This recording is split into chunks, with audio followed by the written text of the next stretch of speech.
¿quiénes sostienen la dictadura de Cuba?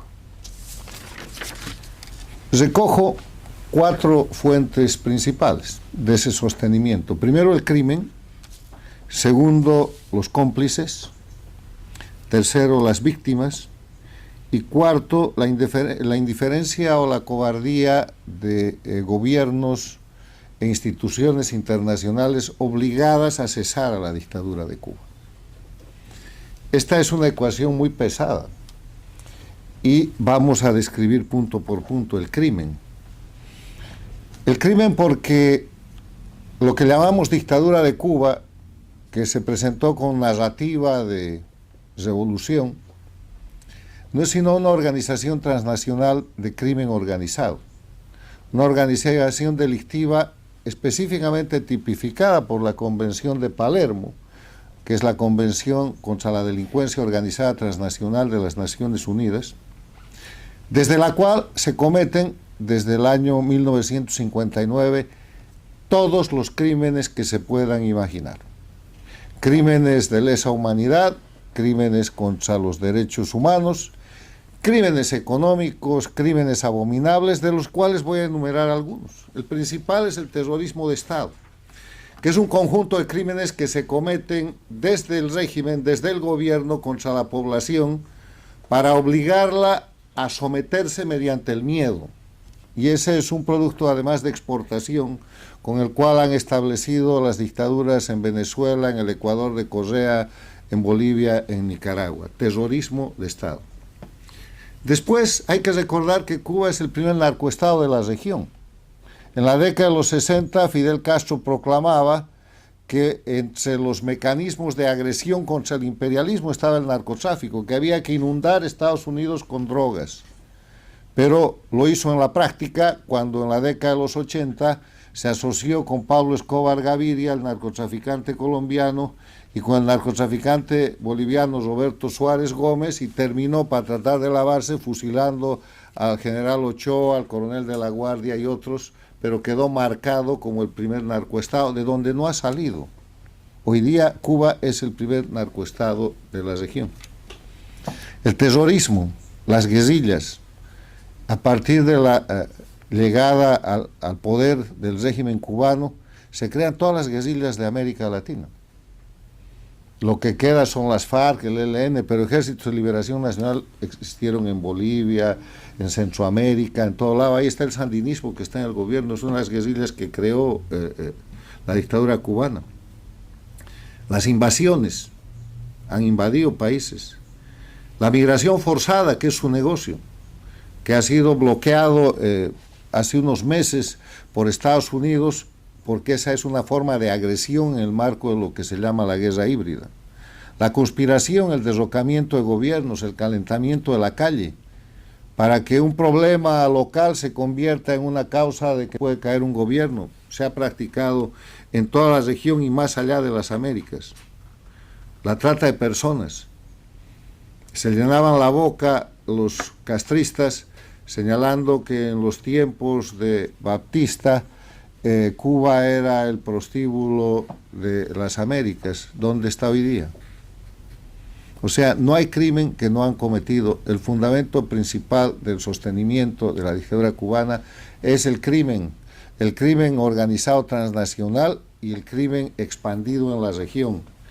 Si la operación que adelanta ahora los Estados Unidos, respaldado por varios países de la región, contra el narcotráfico y el terrorismo en Venezuela, las operaciones que hemos visto contra el Tren de Aragua, las maras y una serie de otros organismos criminales, contra carteles como el cartel de los soles, que es el que detenta el poder en Venezuela, o los carteles mexicanos, son todos brazos de la dictadura cubana. Segundo tema, los cómplices. Tienen países sometidos, dictaduras satélites, que son Venezuela, Nicaragua, Bolivia, pasó por ahí el Ecuador, que son países sirvientes que subsidian a la dictadura. Yo dejo nomás una tarea para el próximo presidente de Bolivia, que será elegido el 19 de octubre, que certifique por favor lo más pronto que pueda cuáles son los montos de las remisiones oficiales pero reservadas que manda el gobierno de Bolivia al régimen cubano. Decenas, cientos de millones de dólares para pagar supuestamente servicios médicos, médicos esclavos, servicios de inteligencia, servicios de seguridad. Cuba controla todo el sistema de seguridad policial, militar y de inteligencia de Bolivia, y además la identificación de las personas. El sistema de asesoramiento agropecuario, han quebrado Cuba como industria agropecuaria, pero cobran por asesorar aquello. Controlan la educación en Bolivia. Hay asesores educativos que están envenenando a la niñez boliviana, pero lo importante de eso, además de deshacerlo, es saber cuánto le ha pagado el pueblo boliviano al sostenimiento de la dictadura de Cuba por todos esos crímenes, porque se paga por los crímenes. Los cómplices están también en los gobiernos paradictatoriales, que son gobiernos que llegan al poder en democracias, por elecciones democráticas, pero que son llevados al poder sostenidos por el dinero que todos estos delitos generan en manos del castrismo cubano para pagar esas candidaturas. La más notoria y recordada tal vez sea la de Petro en Colombia, que su propio embajador en Venezuela y hoy día ministro del Interior de Colombia denunció a Petro porque habían recibido la plata del dictador Maduro y del narcotráfico, con la que se excedieron en varias veces el límite que tenían para la campaña electoral. Así financian campañas. ¿Se acuerdan del maletín que llevó un argentino a la campaña de los Kirchner, el Antonini Wilson? Así funciona. Dinero del crimen operando en democracias para poner gobiernos sirvientes. Y hoy día eso que se llaman gobiernos paradictatoriales, esos sirvientes están en México, López Obrador y Sheinbaum, que le compran piedras, que contratan médicos esclavos y que les regalan petróleo, entre otras cosas, a la dictadura. Están en el Brasil, están en Colombia, que sostiene la primera fuente de producción de cocaína en el mundo, porque eso es Colombia, con las FARC, el ELN y la operación castrista, y están en Honduras y en Chile, como aquí lo ha explicado el profesor Israel. Gobiernos de Europa, como la vergonzosa política exterior española, que llegó a infiltrar del gobierno de Sánchez, que llegó a infiltrar a la Unión Europea con el representante que acaba de cesar hace unos meses, sosteniendo la dictadura cubana como si fuera un proceso revolucionario, cuando en verdad todo el mundo ya sabe que es crimen organizado y que eso no es sostener una revolución, sino encubrir un grupo de mafiosos.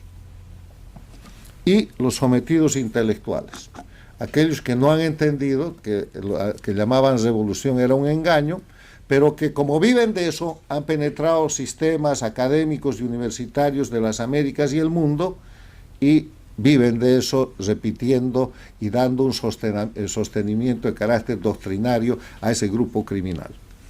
Tercero, las víctimas.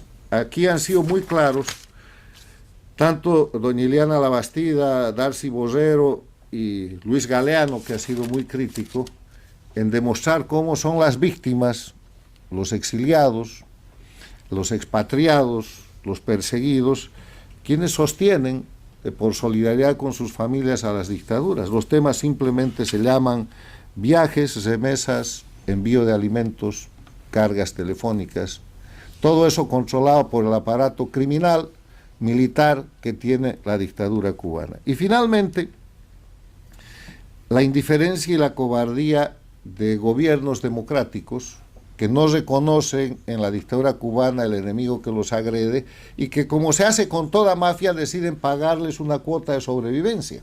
La cuota de sobrevivencia que pagan los gobiernos democráticos de América Latina a la dictadura cubana es primero reconocerla como gobierno y seguir repitiendo la palabra revolución. La cuota de sobrevivencia que gobiernos latinoamericanos le pagan a la mafia instalada en Cuba desde hace 66 años es mantener relaciones internacionales y permitir en su territorio, con inmunidades y privilegios diplomáticos, que operan temas criminales, que son parte de un entramado delictivo. Y además de eso les mandan dinero, les contratan médicos esclavos y los protegen con votaciones en diversos organismos internacionales. ¡Qué vergüenza!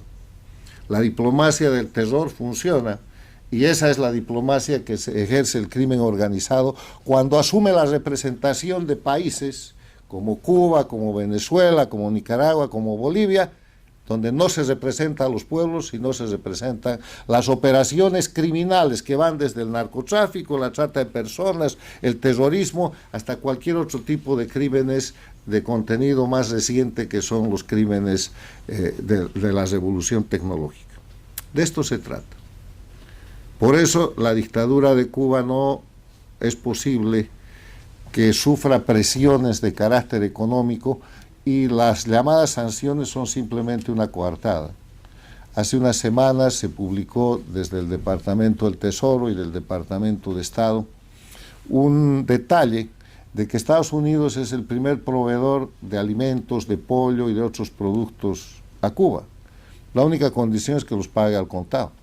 Pero si además de eso ustedes suman las fuentes de internet, las cargas de telefonía, los pasajes aéreos, las remisiones de encomiendas, todo, el principal proveedor es Estados Unidos, o sea que sanciones no hay. Quedan estas conclusiones para el análisis de ustedes y para insistir en un solo concepto.